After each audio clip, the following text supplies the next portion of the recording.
Hello, my name is Damien, the tall, friendly atheist dad, and host of the Tall, Friendly Atheist Dad podcast, available on Apple Podcasts, Google Podcasts, wherever you get good podcasts from.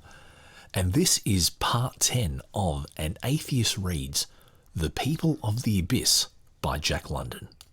So far from lies and hypocrisy, returns to energy, and silence becomes brave. Don't ask me the reason why.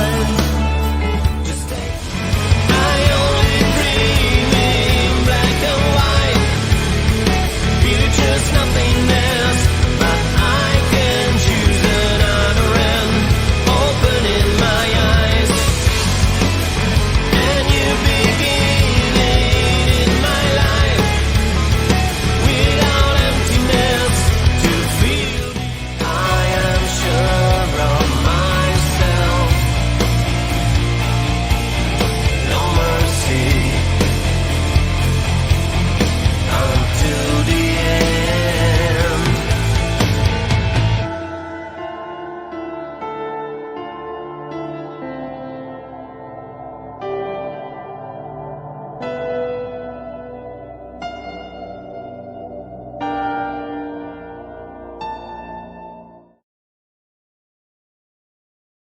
Hello, yes, and welcome to part 10 of An Atheist Reads.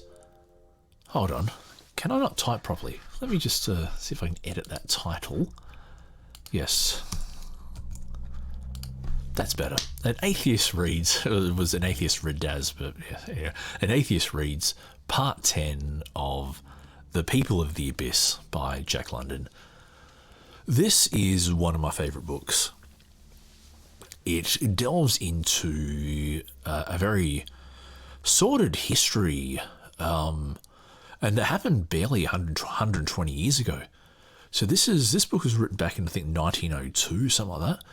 And it's a documentary of an American journalist who goes undercover in London, in the eastern parts of London.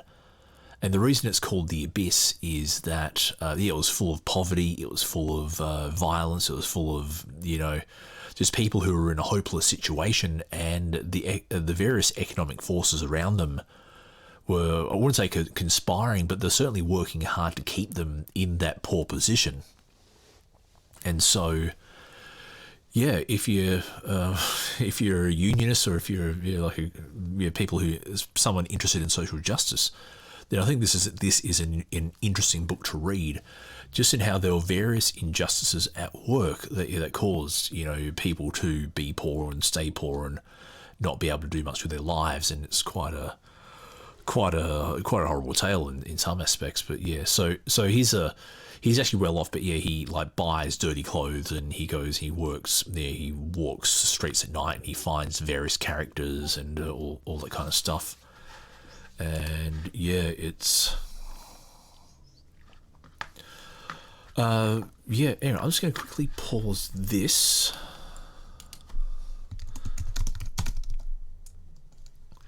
Actually, I might put some music on quickly because I am just typing something. Someone's just sending me stuff, so give me 2 minutes.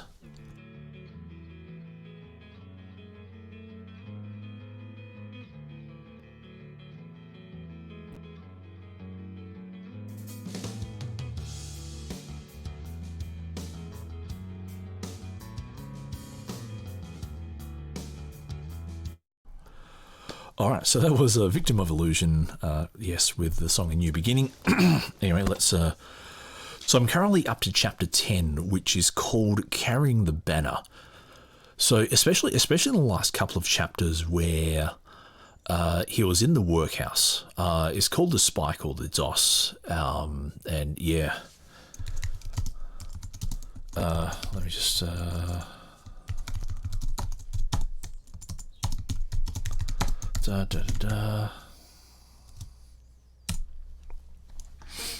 Let me do invite. Where's my invite? Copy to clipboard. Da, da, da, da. One of my friends. I might be having a special guest.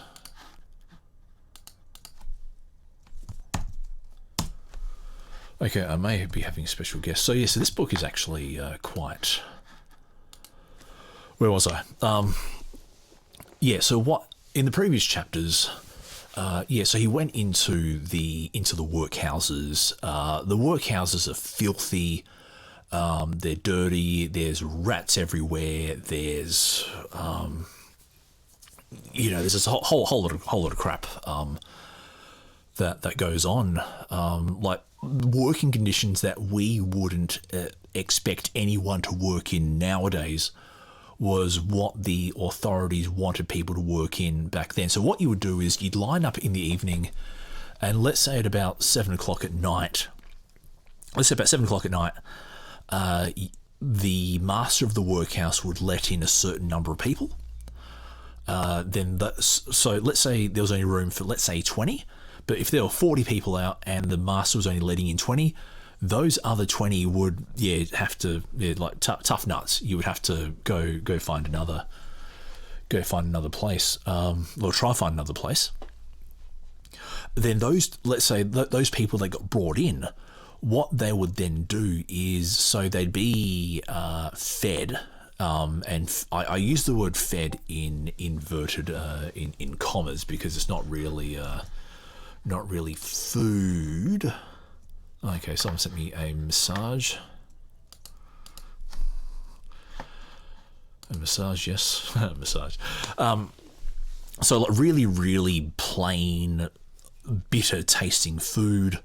And then like the bath was like the same water would be used between, all the guys. And we're talking guys who have like abscesses and ulcers and all that kind of stuff. And it's just, it's just like really horrible stuff. So if you're used to your creature comforts, so this is how people in the 1900s used to work. And then you weren't given beds to sleep in. You were given like a hammock that was stretched between, two poles. And so you're in a room with 20 other guys, and there's snoring, and there's movements, and there's screeching, and there's people with PTSD. It's just, there's just so much horrible that goes on. Then the actual work. So the work was then, so I'm just waiting, I have a special guest coming in. I'm like waiting until my special guest comes in before I actually get into the book. So, so the work was either like breaking stones, removing, what was it called? I forget exactly what it's called, but removing like the tar from ropes to make pitch for ships. Then in the previous chapter as well, the author Jack London went into a hospital to carry all the not so disinfected things out of the sick wards of the hospitals, and it's quite a horrible sight. But I'm not going to say horrible sight because I'm actually very pleased to see this person, Jax. Don't be rude. No, I'll never be rude to you. No, you're not a horrible sight. You're the opposite. You're the opposite of a horrible sight. Oh, well, thank you. How are you? I'm doing all right. Excellent. You survived the storm. I did survive the storm. Very good. But no, sorry, I wasn't trying to make fun of you. It's just that, I didn't Just the realize timing. Yeah, it's just yes. So I'll keep my jokes. I'll make sure I time my jokes better next time. But no, this is chapter 10 of The People of the Abyss, and it's like a horrible look at how life was back in the 1900s. Sounds fun. Not really, no. Unless you were one of the aristocrats, then life was a bit more fun. But yes. So anyway, so I will start reading, and if you hear something that catches your fancy, feel free to shout out. But let's go. All right. Let's just turn the music down a bit. 3, 2, 1. Chapter 10. Carrying the Banner. To carry the banner means to walk the streets all night, and I, with the figurative emblem hoisted, went out to see what I could see. Men and women walk the streets at night all over this great city, but I selected the West End, making Leicester Square my base, and scouting about from the Thames embankment to Hyde Park. The rain was falling heavily when the theatres let out, and the brilliant throng which poured from the places of amusement was hard put to find cabs. The streets were so many wild rivers of cabs, most of which were engaged. However, and here I saw the desperate attempts of ragged men and boys to get a shelter from the night by procuring cabs for the cabless ladies and gentlemen. I use the word desperate advisedly, for these wretched, homeless ones were gambling a soaking against a bed, and most of them, I took notice, got the soaking and missed the bed. Now, to go through a stormy night with wet clothes, and in addition to be ill-nourished and to not have tasted meat for a week or a month, is about as severe a hardship as a man can undergo. Well fed and well clad, I have travelled all day with the spirit thermometer down to 74 degrees below zero, 106 degrees of frost, and though I suffered, it was a mere nothing compared with carrying the banner for a night, ill-fed, ill-clad, and soaking wet. The streets grew very quiet and lonely after the theatre crowd had gone home. Only were to be seen the ubiquitous policemen flashing their dark lanterns into doorways and alleys, and men and women and boys taking shelter in the lee of buildings from the wind and rain. Piccadilly, however, was not quite so deserted. Its pavements were brightened by well-dressed women without escort, and there was more life and action there than elsewhere, due to the process of finding escort. But by 3 o'clock, the last of them had vanished, and it was then indeed lonely. So, not having eaten for a month is a pretty hard thing.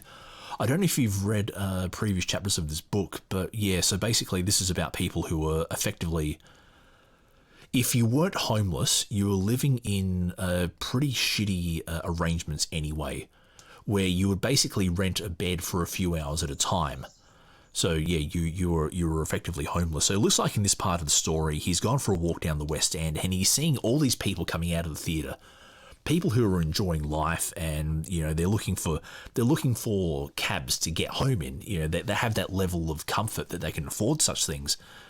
And yeah, whereas him and his homeless mates are in wet clothes, they're ill, they haven't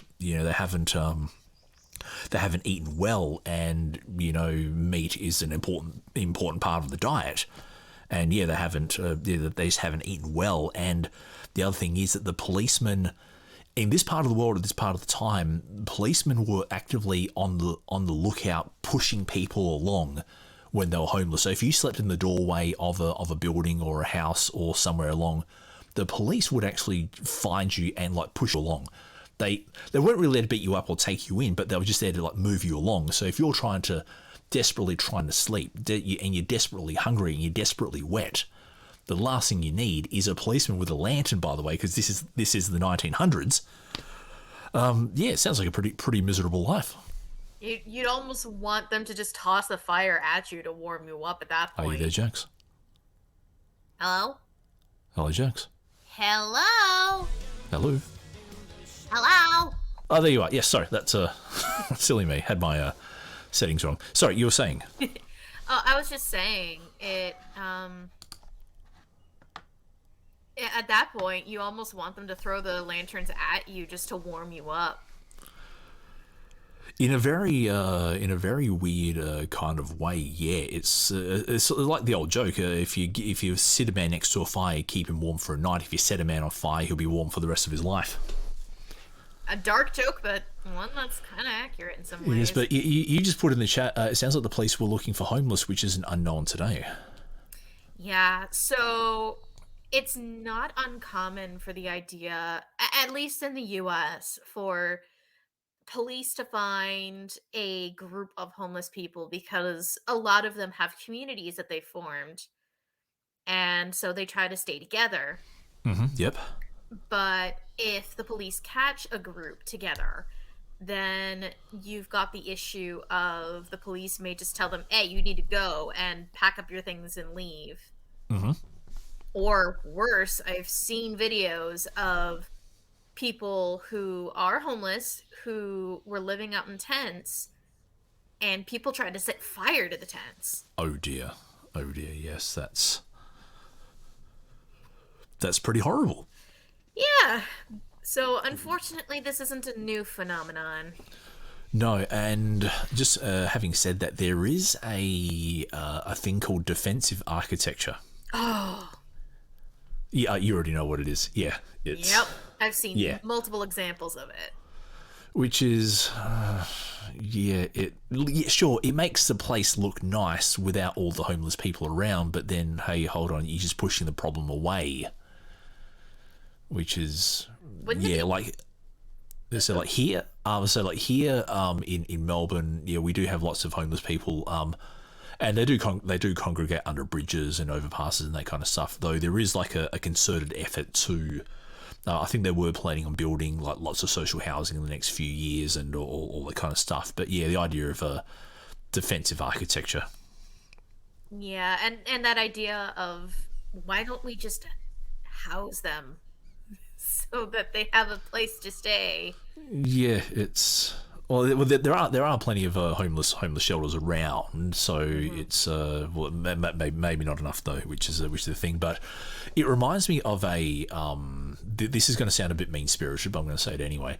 There was on Australian TV, there was a parody like satire TV show, and they came up with the idea of offensive architecture.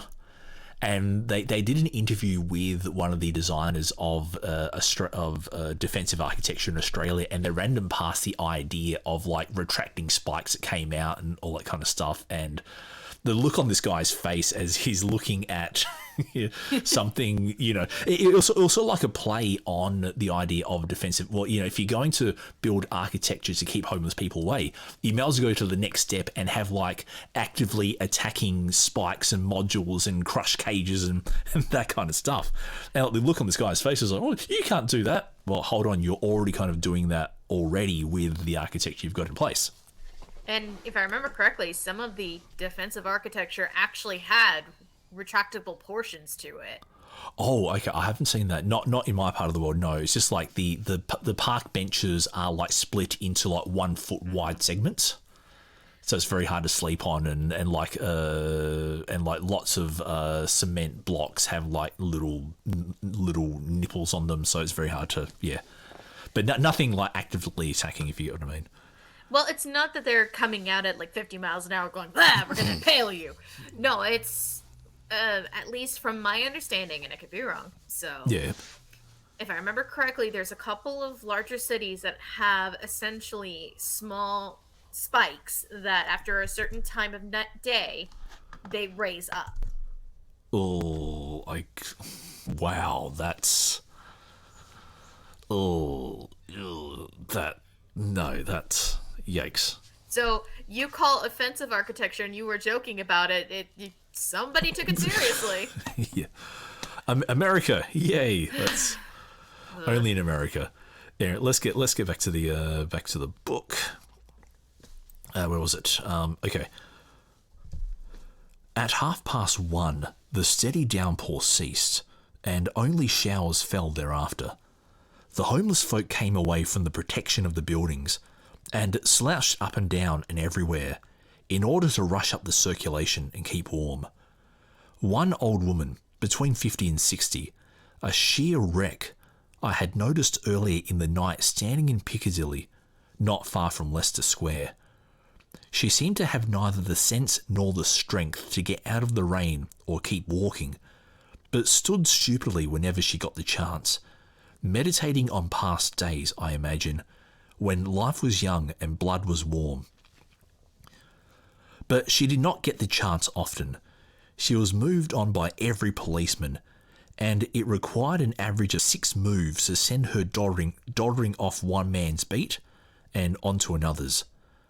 By 3 o'clock, she had progressed as far as St. James Street, and as the clocks were striking 4, I saw her sleeping soundly against the iron railings of Green Park. A brisk shower was falling at the time, and she must have been drenched to the skin. Now, said I at 1 o'clock to myself, consider that you are a poor young man, penniless in London town, and that tomorrow you must look for work.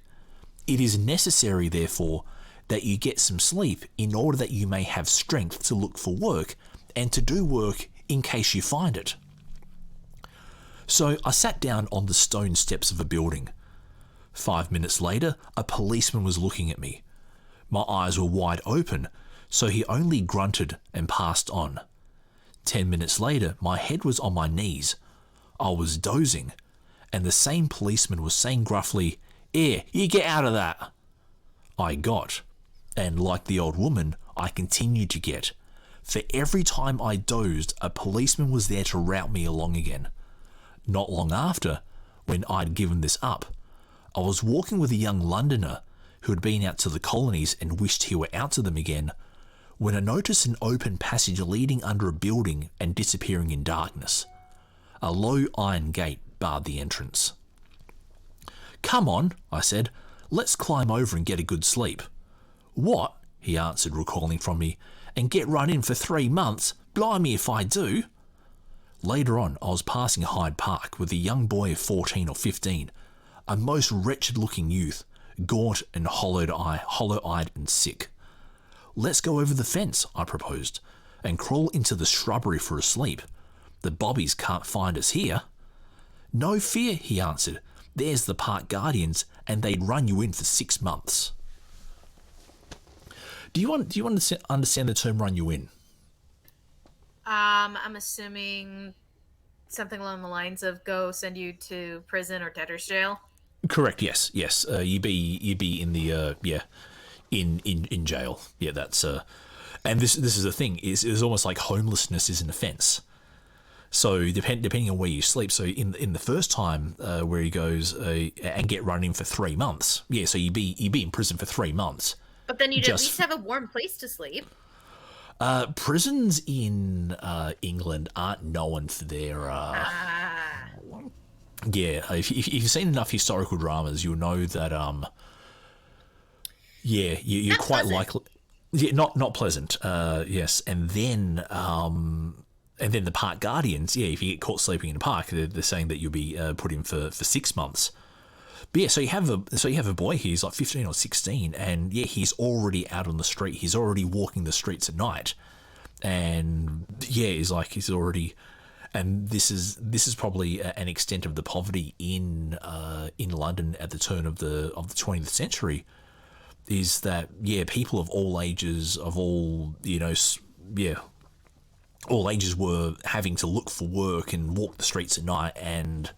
It didn't just affect one; it affected everybody. He did, indeed, yes. But then there's a line that he said here, consider that you are a poor young man, penniless in London town, and that tomorrow you must look for work. It is necessary that you get sleep in order you may have strength to look for work and do the work in case you find it. But this is the thing. I don't know if you've ever worked while sleep deprived. But unfortunately, I've done that a few times, and like it's horrible even when you have a full-time job. But like, imagine trying to get work and then keep work when you constantly have to battle against socioeconomic circumstances as well as the police. So let's just compound the issue, shall we? Yes. Let's just make it worse. But this is something that England is quite noted for, is just the abject cruelty with which it treats people. And there's a case to be made that England is still quite cruel now in how it goes about treating people of lower socioeconomic status. But I suppose compounding upon compounding is a good way of looking at it. But anyway, let's continue on. 3, 2, 1. Times have changed, alas. When I was a youngster, I used to read of homeless boys sleeping in doorways. Already the thing has become a tradition. As a stock situation, it will doubtless linger in literature for a century to come. but as a cold fact, it has ceased to be. Here are the doorways, and here are the boys, but happy conjunctions are no longer affected. The doorways remain empty, and the boys keep awake and carry the banner. I was down under the arches, grumbled another young fellow. By arches, he meant the short arches where begin the bridges that span the Thames. I was down under the arches when it was raining its hardest, and a bobby comes in and chases me out. But I came back, and he come back too. Here, he says, what are you doing here? And I go out and I says, I think I want to steal the bridge. Among those who carry the banner, Green Park has the reputation of opening its gates earlier than the other parks, and at 4:15 in the morning. I and many more entered Green Park. It was raining again, but they were worn out with the night's walking, and they were down on the benches and asleep at once. Many of the men stretched out full length on the dripping wet grass, and with the rain falling steadily upon them, were sleeping the sleep of exhaustion. And now I wish to criticise the powers that be. They are the powers. Therefore, they may decree whatever they please. So I make bold only to criticise the ridiculousness of their decrees. All night long, they make the homeless ones walk up and down. They drive them out of the doors and passages, and lock them out of the parks. The evident intention of all this is to deprive them of sleep. Well and good, the powers have the power to deprive them of sleep, or of anything else for that matter. But why under the sun do they open the gates of the park at 5 o'clock in the morning and let the homeless ones go inside and sleep? If it is their intention to deprive them of sleep, why do they let them sleep after 5 in the morning? If it is not their intention to deprive them of sleep, why don't they let them sleep early in the night? In this connection, I will say that I came by Green Park that same day, at 1 in the afternoon, and I counted scores of the ragged wretches asleep in the grass. It was Sunday afternoon, the sun was fitfully appearing, and the well-dressed West Enders, with their wives and progeny, were out by thousands taking the air. It was not a pleasant sight for them, those horrible, unkempt, sleeping vagabonds, while the vagabonds themselves, I know, would have rather done their sleeping the night before. And so, dear soft people, should you ever visit London town and see these men asleep on the benches and in the grass, please do not think that they are lazy creatures preferring sleep to work. Know that the powers that be have kept them walking all the night long, and that in the day they have nowhere else to sleep. And there you go. That completes chapter 10. And yeah, I think you're kind of right in that. Like that the social forces contrived to make life hard for these people. I get the feeling that by making them walk all night, and then opening the park up at 5 o'clock and letting him in, it sort of like puts the problem in a box. And all those people are going to stay in one spot while they sleep. Exactly, and so the problem's out of the way. So as long as you have the police who will move them along and wear them out, and then in the day you open the park, and they're all asleep in the park, and then they're not bothering anyone, then hey, you've kind of solved the problem. Except those people can't work, so they can't get out of the situation. So it's just a cycle. And there you go. I think we've nailed it on the head. It's just one of those horrible things that I like to think that we've progressed from. I think in a way we have, but we're at least trying to be a little bit more helpful in certain ways. But obviously, we can always do more to be better. Indeed. No, I think the problem isn't so much the homeless. I think it's more the people who have a roof over their head but are struggling to keep that roof over their head, who have to sacrifice meals, who have to sacrifice other conveniences in order to keep that roof over their heads because of Medical debt or... Yeah, medical debt, bad welfare policies, getting screwed over just by bad decisions, stuff like that. Which, So, fun fact, slightly unrelated. There's cool. actually talks of updating the social idea of when teenager and young adulthood actually should begin and end, because there's a lot of boomerang situations happening where they'll leave the home to go to college and then come back at 24 in debt. And Yeah. so now they're stuck with a lifelong decision that may or may not actually help them. So why not give them a chance to actually live life before going into debt and actually learning how to make those decisions? But then the college system would fall down. If you don't get people into debt and they don't make bad decisions, how are people going to make their money? And this seems to be a very American thing where lots of people make lots of money either by bad luck or bad decisions. And unfortunately, college is not always a good decision, and not everyone knows that. And that's how you sometimes get homeless people as well, is they're stuck in debt. Student loans cannot be forgiven by bankruptcy, so they're stuck with it for the rest of their lives. Yep, that's because you mentioned medical debt as well. The American healthcare system. It's a system.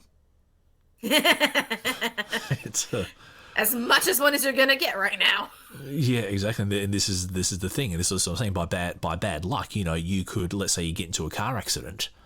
You go to a hospital, and let's say the hospital that's closest to you isn't like. This is the thing I don't quite get is like you have hospitals, but they're tied to your insurance as well. In and out of network. Thank you. So if you happen to go to a hospital that's out of your network, then you get out and there's a like sometimes literally $500,000 bill for stuff that, yeah. No, I don't know how you guys justify it. You okay to keep on going, Jax? Oh yeah, I'm fine. I was Okay. just gonna make a comment on. Oh, please do. Why is it that a burger at a hospital costs $30 but tastes like something you would get out of the garbage for $3 at best? If it makes you feel any better, hospital food in Australia isn't classy either. It's just it doesn't cost you $30. It's part of the service. And Sorry about that, but no, it is actually interesting how I really wish you guys would like take it. Yes, we are a small market, but oh my god, like even if you came to Australia, your medical debt wouldn't be that that big if you came here as a non-citizen. Like if there's like a terrorist attack or something, we would just like treat you and take you in, and even for like a non-citizen to see a local GP only costs about $70 something. Last time I checked, it was about $70 something. whereas you don't even want to know how much it costs over here. I get a bit more than $75 for an actual citizen. And we've actually talked about in private. We've talked about some of the things that I learned about the Japanese healthcare system. Yes. Yep. A few incidents that happened early in my time there, but not to me, but to other people that I happen to be around, just for the record. Yes. But Yeah.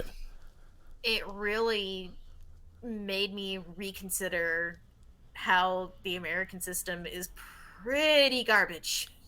Yes. Yes. It's driven not by person. It's not driven by care for the person. It's driven by care for the wallet. Exactly. Sucks.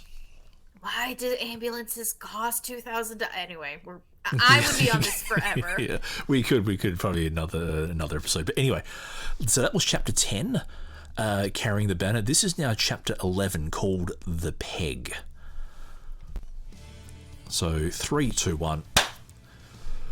But after carrying the banner all night, I did not sleep in Green Park when morning dawned. I was wet to the skin, it is true. And I had no sleep for 24 hours.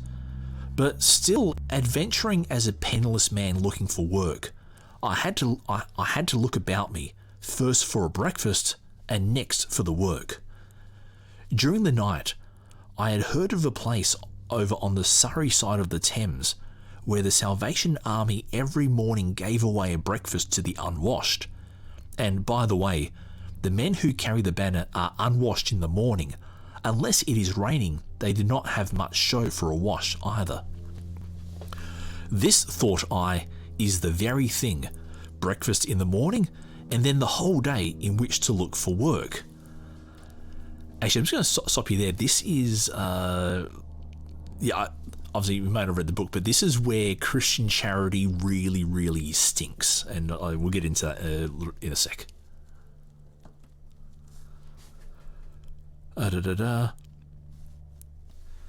It was a weary walk down St James Street. I dragged my tired legs along Pall Mall, past Trafalgar Square, to the Strand. I crossed the Waterloo Bridge to the Surrey side, cut across the Blackfriars Road, coming out near the Surrey Theatre, and arrived at the Salvation Army barracks before 7 o'clock. This was the Peg, and by the Peg is in the argot is meant the place where a free meal may be obtained. Here was a motley crowd of woebegone wretches who had spent the night in the rain. Such prodigious misery, and so much of it. Old men, young men, all manner of men, and boys to boot, and all manner of boys. Some were drowsing standing up. Half a score of them were stretched out on the stone steps in most painful postures, all of them sound asleep, the skin of their bodies showing red through the holes, and rents in their rags. And up and down the street and across the street for a block either way, each doorstep had from 2 to 3 occupants, all asleep, their heads bent forward on their knees. And it must be remembered, these are not hard times in England. Things are going on very much as they ordinarily do, and times are neither hard nor easy. And then came the policeman. "Get out of that, you bloomin' swine! Hey! Get out now!" And like swine, he drove them from the doorways and scattered them to the four winds of Surrey. But when he encountered the crowd asleep on the steps, he was astounded. "Shocking!" he exclaimed. "Shocking! And of a Sunday morning? A pretty sight! Hey, get out of that, you bleeding nuisances!" Of course it was a shocking sight. I was shocked myself, and I should not care to have my own daughter pollute her eyes with such a sight, or come within half a mile of it. But, and there we were, and there you are, and but is all that can be said. The policeman passed on, and back we clustered, like flies around a honey jar. For was there not that wonderful thing, a breakfast awaiting us? We could not have clustered more persistently and desperately had they been giving away $1,000,000 banknotes. Some were already off to sleep, but then back came the policeman, and away we scattered, only to return again as soon as the coast was clear. Well, that's very naughty of the policeman. They can go screw themselves with a cactus up the butt. Up the butt. Salvation Army. Well, yes, this is yes. So we get into the salvos, and this is the thing that the salvos were meant to be the eminent provider of charity in England in the 1700s. These were God's people doing God's work for the destitute and the helpless. Let's see how they muck it up. Yes, you will see in a second I'll muck it up, but your comment here, how does the officer not realise that the issue isn't that they're sleeping in public, but that they're so exhausted they sleep on the stairs? This is, I suppose, how can I put it? It's the officer's job to move them along. He doesn't really care for the people, he's just there to do a job. And it is quite possible that he's on the take, as in he's being paid not quite to do his job not quite so well, or to turn a blind eye to something, or to things like that can happen. Remember, this is the 1900s where communication wasn't what it was. Stuff like that. Some of these people may not have even been aware that this was an issue. Yeah, indeed, or that they were more told that the issue is Like, rather than looking at it from, I suppose, a charitable perspective in that, hey, these are people who, you know, need help, is more, they're just being nuisances, just move them along. They're good for nothings, you know, don't, yeah, that kind of stuff. It's sort of like a very antipathic, yeah, if I can maybe say that. All right, now let's get back to the book. Where is it? At 7:30, a little door opened and a Salvation Army soldier stuck out his head. "Ain't no sense blocking the way that way," he said. "Those has tickets come in now, and those that doesn't can wait till 9. Oh, that breakfast.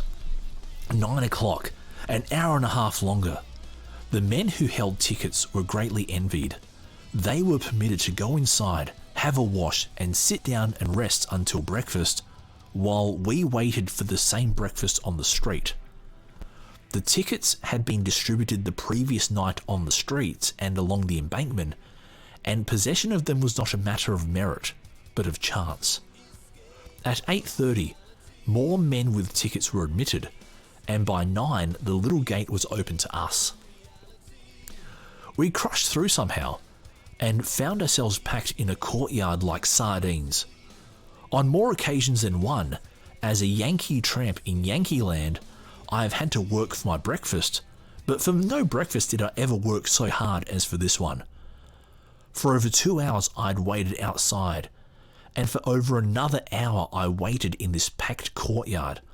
I had had nothing to eat all night, and I was weak and faint, while the smell of the soiled clothes and unwashed bodies, steaming from pent animal heat, and blocked solidly about me, nearly turned my stomach. So tightly were we packed that a number of the men took advantage of the opportunity and went soundly asleep, standing up.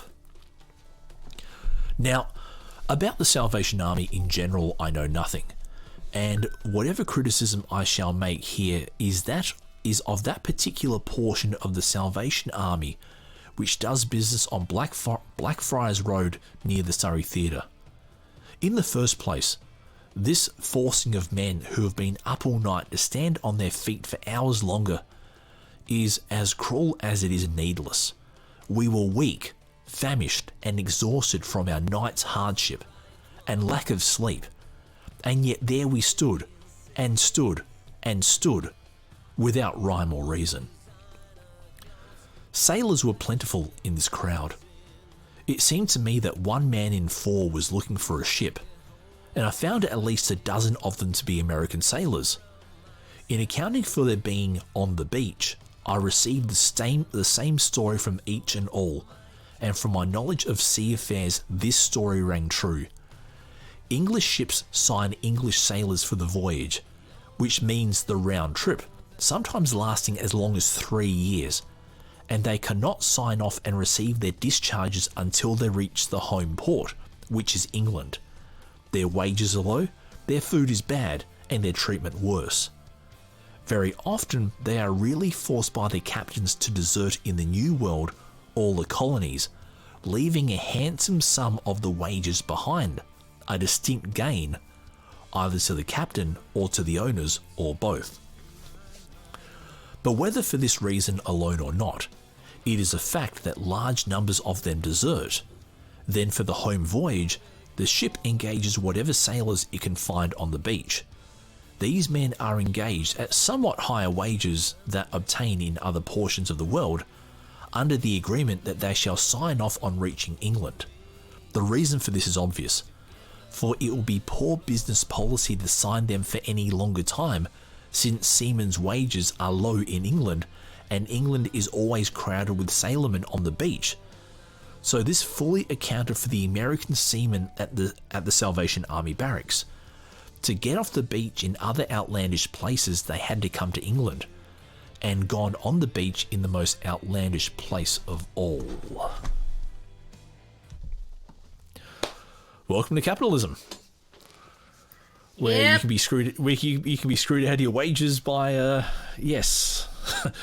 by hook or by crook. But yes, which actually kind of reminds me that the even in Australia, so the idea that like a cruise is this thing that you take because you like the luxury and you like the holiday and you like the feeling of being pampered. And you look out your window and you see the lovely sunrise or sunset and all that kind of stuff. But then you realise that because the boat is registered in another country, they pay that country's wages, not your country's wages. Mm-hmm. And yeah, it also happens with airlines. Also happens with airlines as well. Like for example, there's an airline called Jetstar, which is a subsidiary of Qantas. So Qantas is like the national flag carrier for Australia. Okay. But they have a subsidiary called Jetstar, which is like your low cost carrier.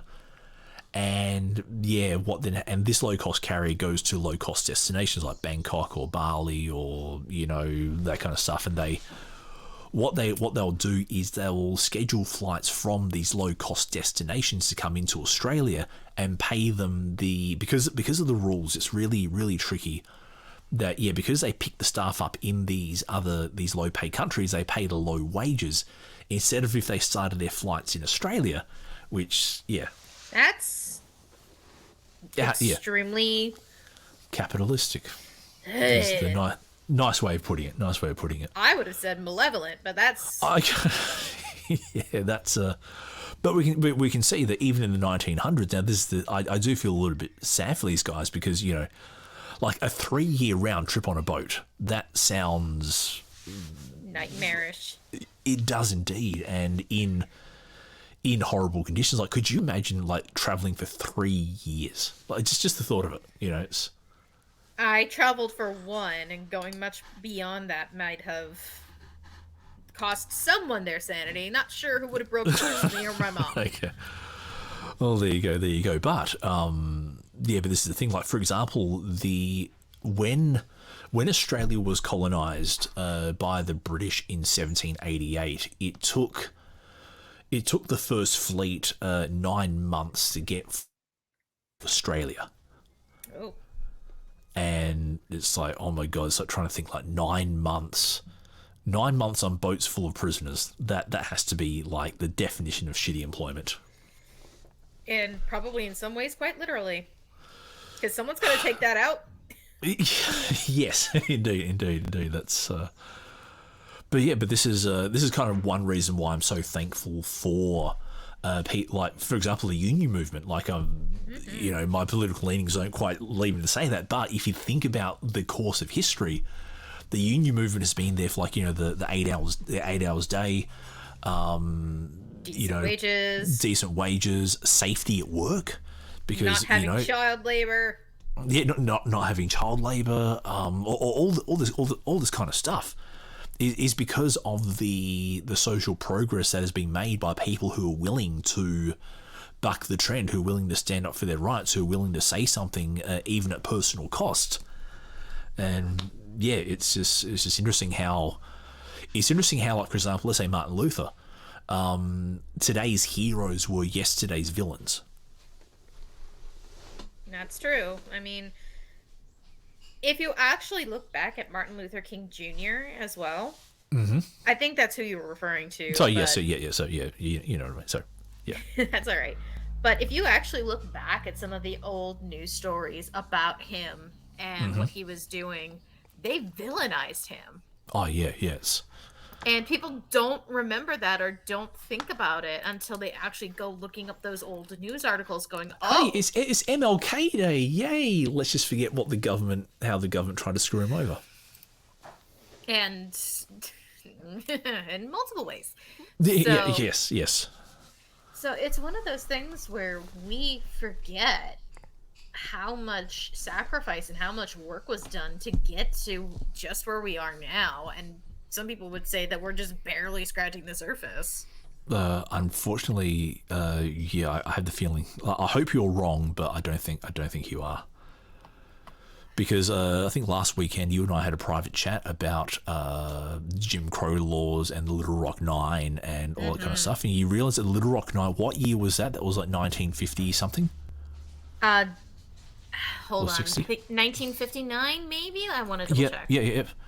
So we were barely 60-something years ago. 1957. I was off by a little bit. Yeah.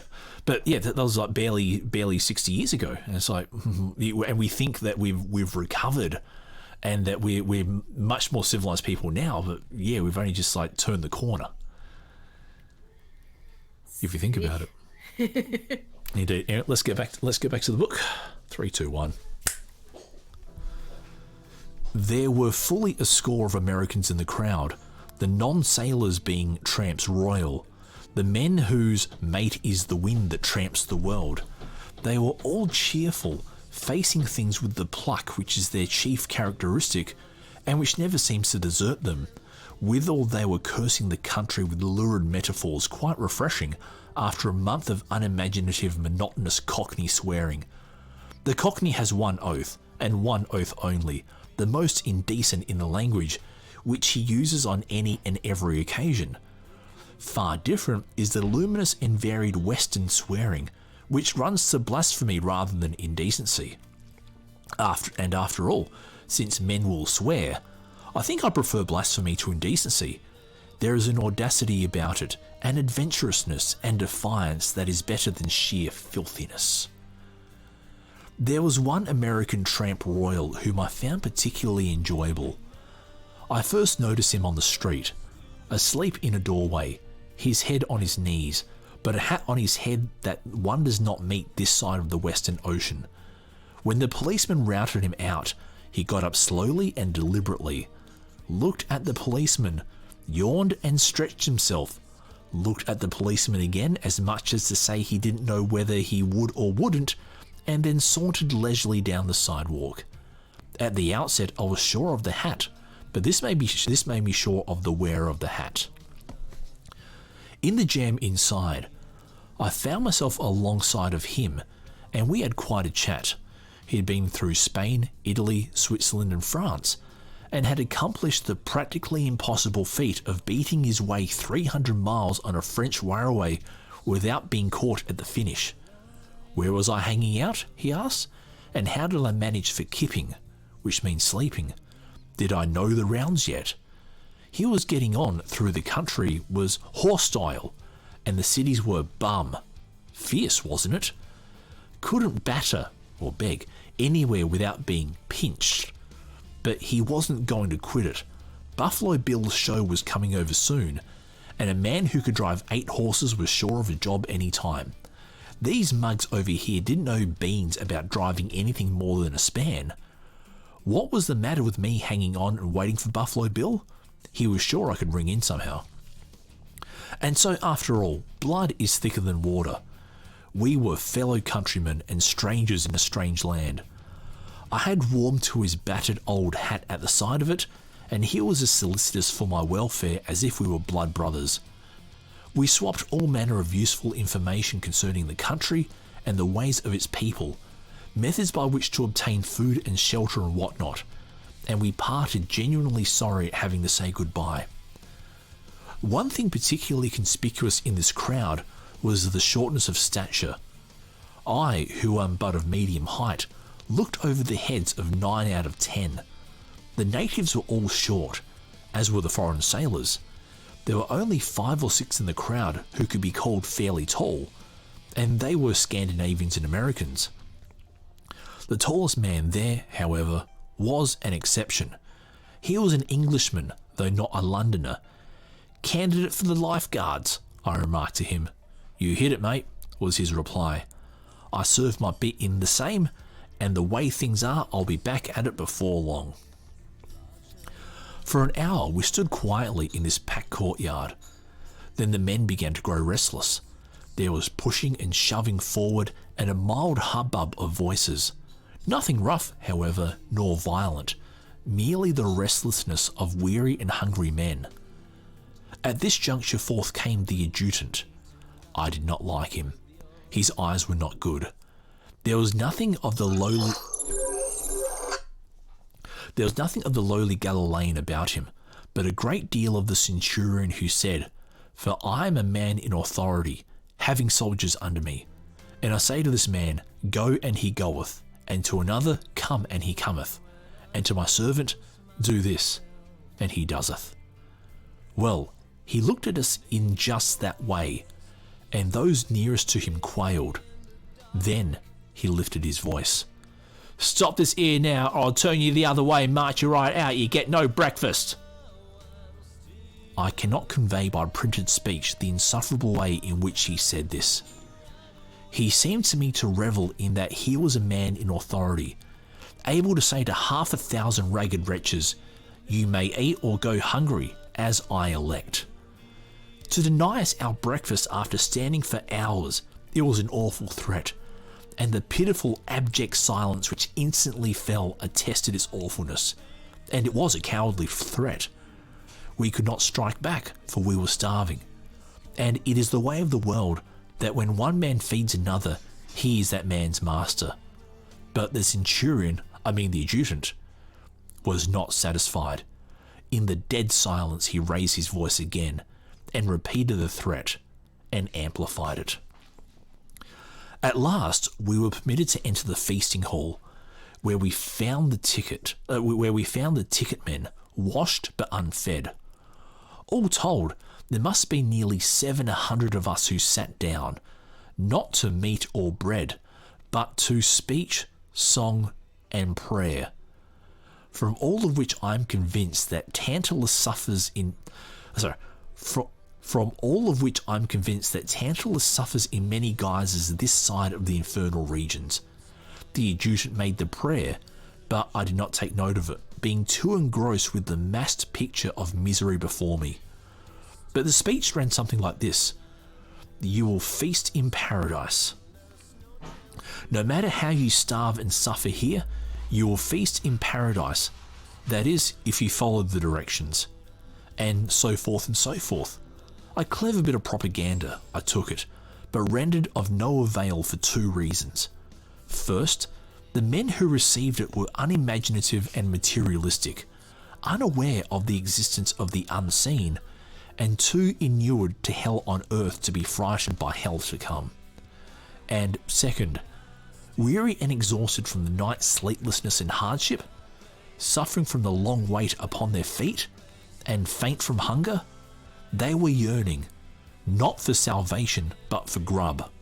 The soul snatchers, as these men call all religious propagandists, should study the physiological basis of psychology a little, if they wish to make their efforts more effective.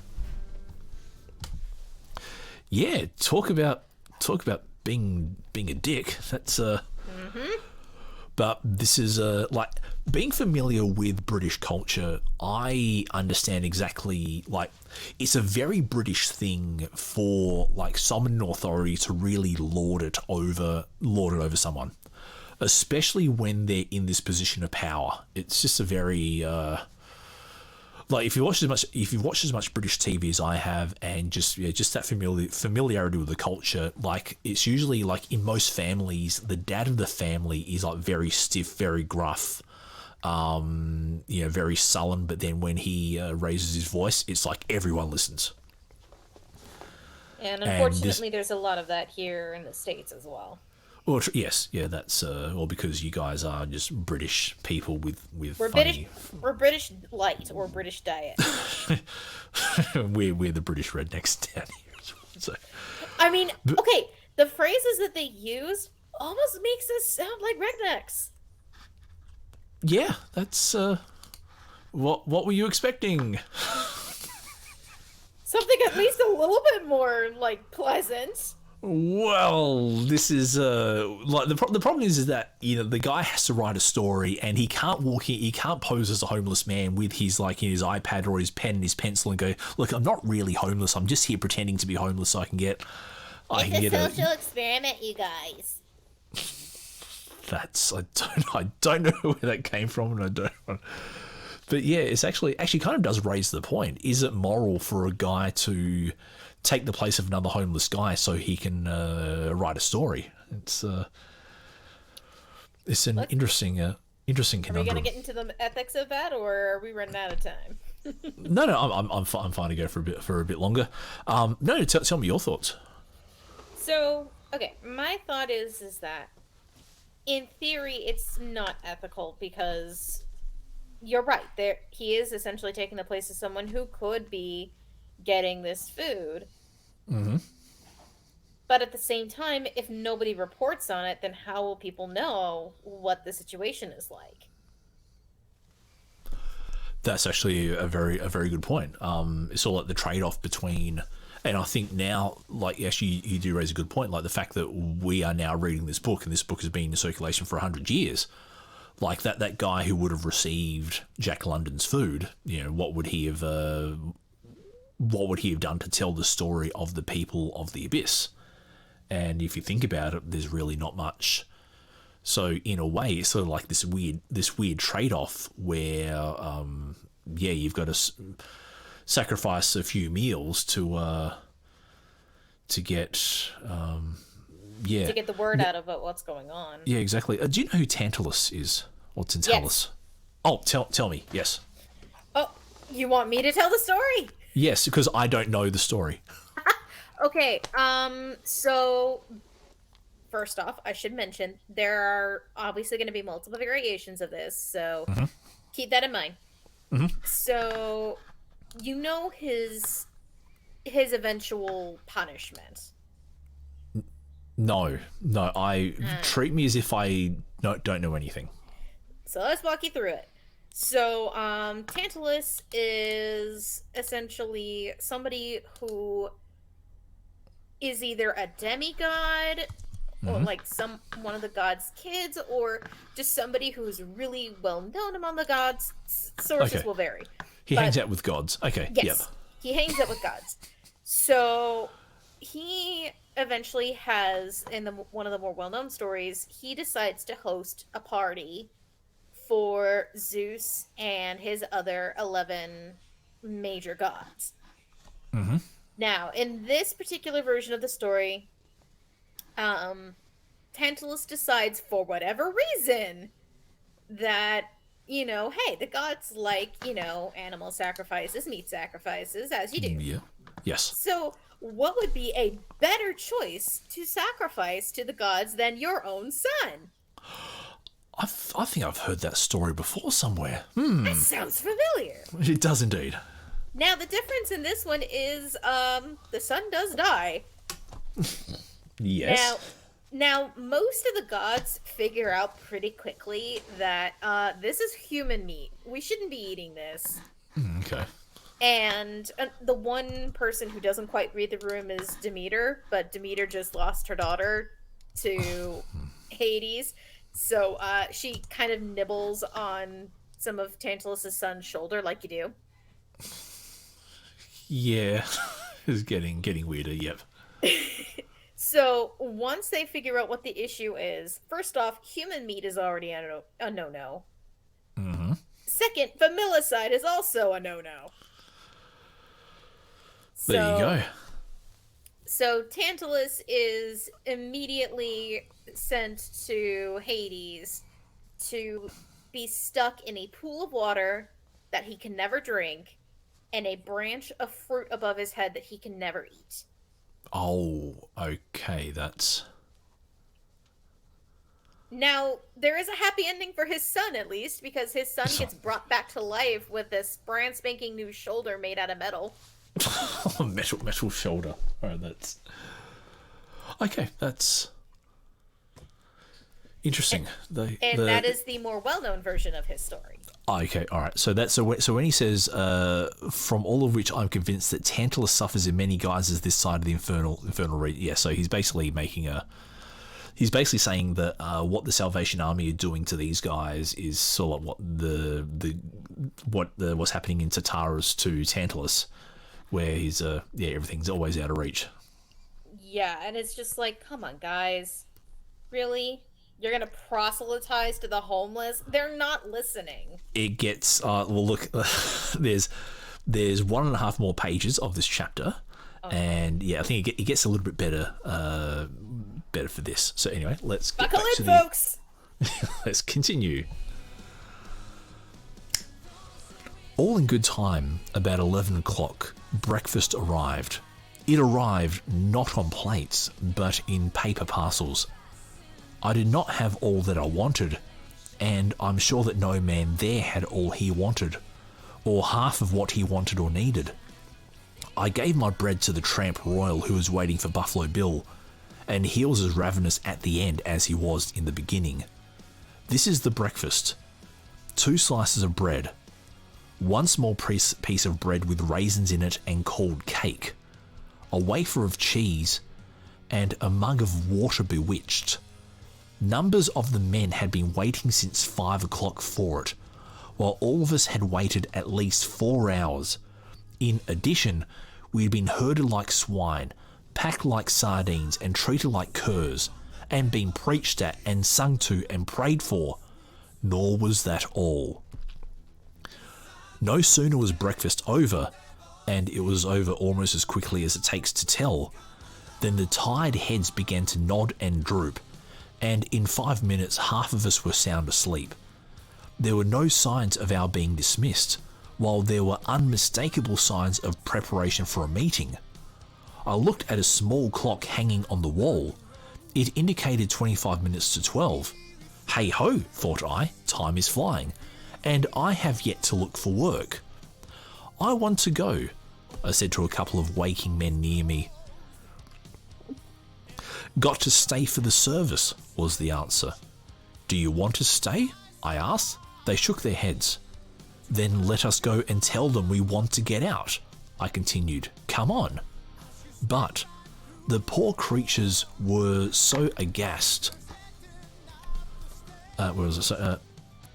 Aghast, so I left them to their fate and went up to the nearest Salvation Army man. I want to go, I said. I came here for breakfast in order that I might be in shape to look for work. I didn't think it would take so long to get breakfast. I think I have a chance for work in Stepney, and the sooner I start, the better chance I'll have of getting it. He was a really good fellow, though he was startled by my request. Why? He said. We're going to hold services and you'd better stay. But that will spoil my chances for work, I urged, and work is the most important thing for me just now. As he was only a private, he referred me to the adjutant, and to the adjutant I repeated my reasons for wishing to go, and politely requested that he let me go. But it can't be done, he said, waxing virtuously indignant at such ingratitude. The idea, he snorted, the idea.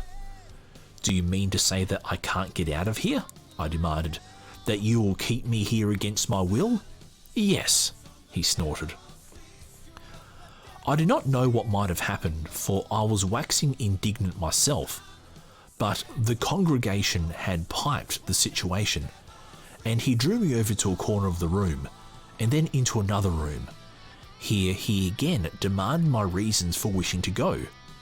I want to go, I said, because I wish to look for work over in Stepney, and every hour lessens my chance of finding work. It is now 25 minutes to 12. I did not think when I came in that it would take so long to get a breakfast. You have business, eh? He sneered. A man of business you are, eh? Then what you come here for? I was out all night and I needed a breakfast in order to strengthen me to find work. That is why I came here.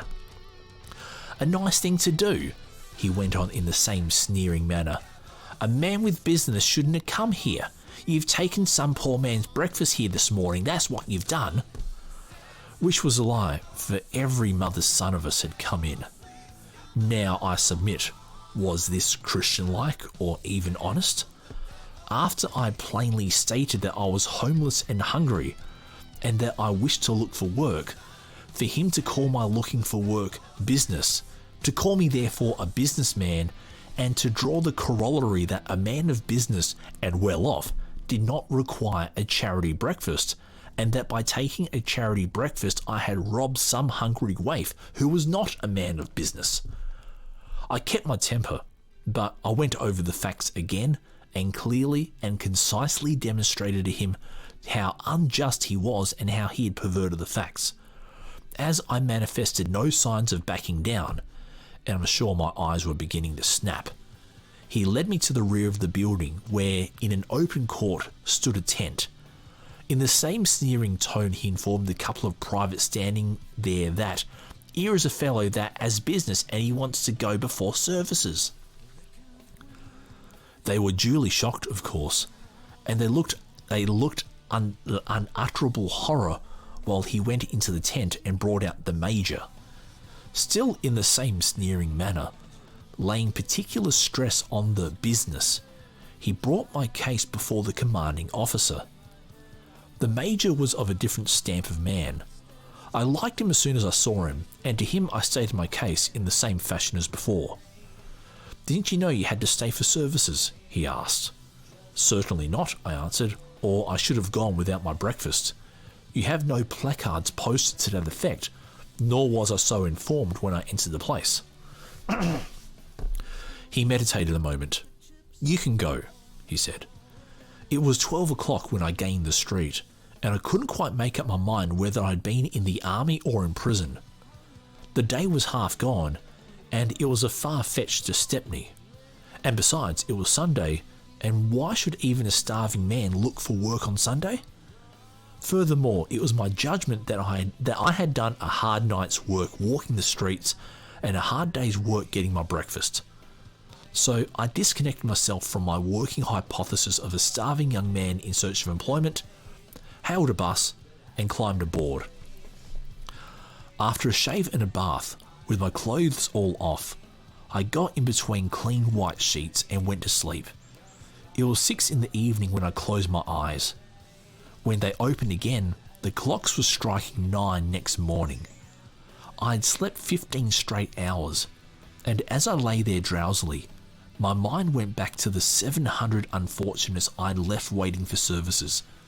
No bath, no shave for them, no clean white sheets and all clothes off, and 15 hours straight sleep. Services over, it was the weary streets again, the problem of a crust of bread here night, and the long sleepless nights in the street, and the pondering of the problem of how to obtain a crust at dawn. And there ends chapter 11. The Peg. What about the dicks? There you go. That is what a bunch of dicks. But this was a highly religious society, and I can't help but think that now in Australia, if a charity forced someone to stay for services like in this coercive manner, it would be, almost front page news. It would be like an outrage. But I get the feeling that in America, there's a bit more leeway to hold people's sandwiches hostage in the name of Jesus. So, if you are a non-profit, you absolutely cannot withhold for the sake of religious beliefs. And Okay. Salvation Army has gotten in trouble in the U.S. for, in one instance, Yep. Yep, they've gotten in trouble for actually kicking people out for... What the? Yeah. You haven't heard? No, this is... Oh no. Okay. So they have a bit of an issue with the LGBTQ community. As what a surprise there. like you do. Yeah. Is water so- wet? Yes. So some of these things include kicking out a gay couple because they're gay. And Yep, say no more. and they said you can either not be a couple and separate yourselves or you get no food. Wow. In 2012, a Salvation Army branch in Vermont was accused of firing a caseworker after learning that she was bisexual. Oh. So you have, in this case, you have people being forced to stay for food, and that would also be unacceptable. But in the US, you've also got an opposite problem where they don't like how you act or what you believe, then nope, you're out. Oh, okay. That's... But you're saying not for profits. So not-for-profits are supposed to not withhold aid due to religious beliefs. in theory. Okay, yep. Yes. And but if you are for profit, you can do that. Okay, that's... So, for example, Joel Osteen's church in is it, I think, Dallas, Texas, or wherever it is. Yeah, he could he could potentially ask you your religious beliefs and your sexual orientation. And so long as this church is considered not for profit, if he is giving aid to people as a nonprofit, then he can't ask that information and expect to not get a lawsuit thrown in his face. That's...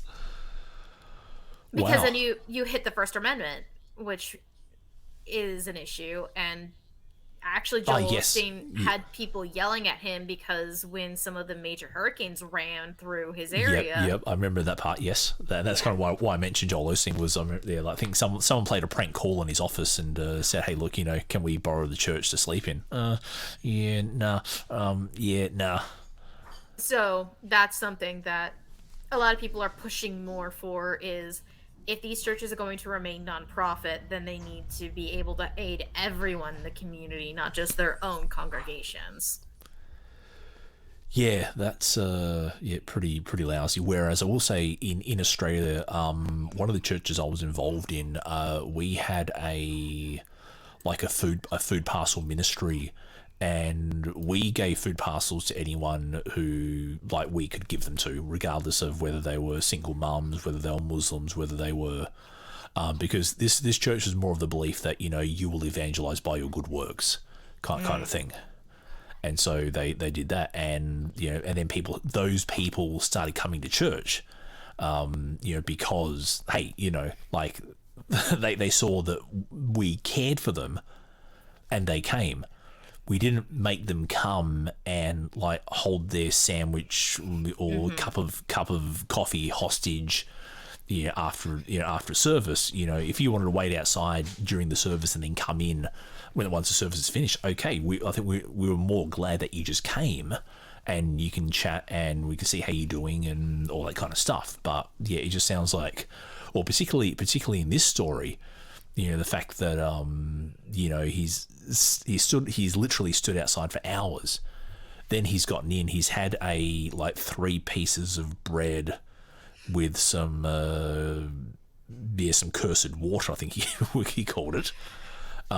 Which is not a good nutritional breakfast. No, I wouldn't even call that a snack, let alone a breakfast. But yes, and then to run afoul of the major, well, of the privates, and then his case gets escalated up and up and up and up until he's being given authority by the highest authority there to go. Why do you need that authority? Because they're an Someone army had the audacity to want to leave. And then, what he said was right. You didn't tell me, and there's no sign saying that I had to stay for services. Exactly. And also, one thing I should point out about the bread baking industry is that either around this time or right before this time, there were laws put in place that you couldn't put certain fillers into bread to make it look white. Okay. There was a time where people would put essentially extra chemicals in the bread to make it appear white when you cut it open. That sounds 10 shades of horrible. Uh-huh. It made people horribly sick. Yeah, no surprise. So yeah. History. History. Anyway. It's like horrible histories, but again, this is only 120 years ago. This is and so the later chapters in this book deal with when I think King George VI was coronated, and the author makes a point of how much expense the government goes to hold a coronation ceremony for for the king, right in view of the homeless people who were, not having money spent on them. Exactly. But yeah, so that last part at the end of this chapter, because he's undercover, so what he does periodically throughout the book is he'll actually leave what he was doing and go back to his hotel or his apartment or wherever it was he was staying, and reflect on his situation and what he found and all that kind of stuff. So he has an apartment nearby the bad parts of London, and so he'll often end a chapter with, and then I went back and had a 15-hour sleep after a shave and a nice long bath, and this is probably when he's actually writing down everything he saw. Yes. Which 15 hours sleep. That's pretty good. I can barely get an 8-hour sleep, let alone 15. But that just goes to show how exhausted he was. Yes, and so it kind of makes you feel for all the people who don't get that sleep, and they're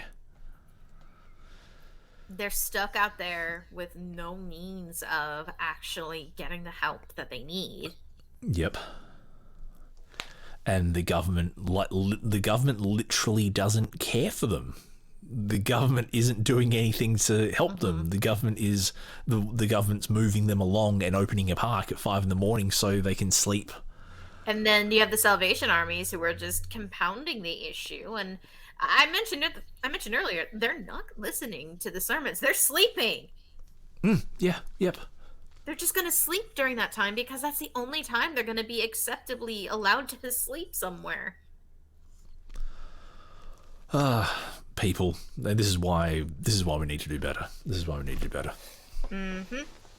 But yeah, anyway, that has been chapters 10 and 11 of The People of the Abyss, and keep on joining in next time I feel like reading a book, and I may have guests, I may not, but Jax, thank you very much for joining me. It's been great to get your opinion and my snarky comments in the side. Snarky comments, unique perspective. I was going to say unique perspective, but you beat me to the punch. But anyway, till next time, see you guys. Stay safe. Oh.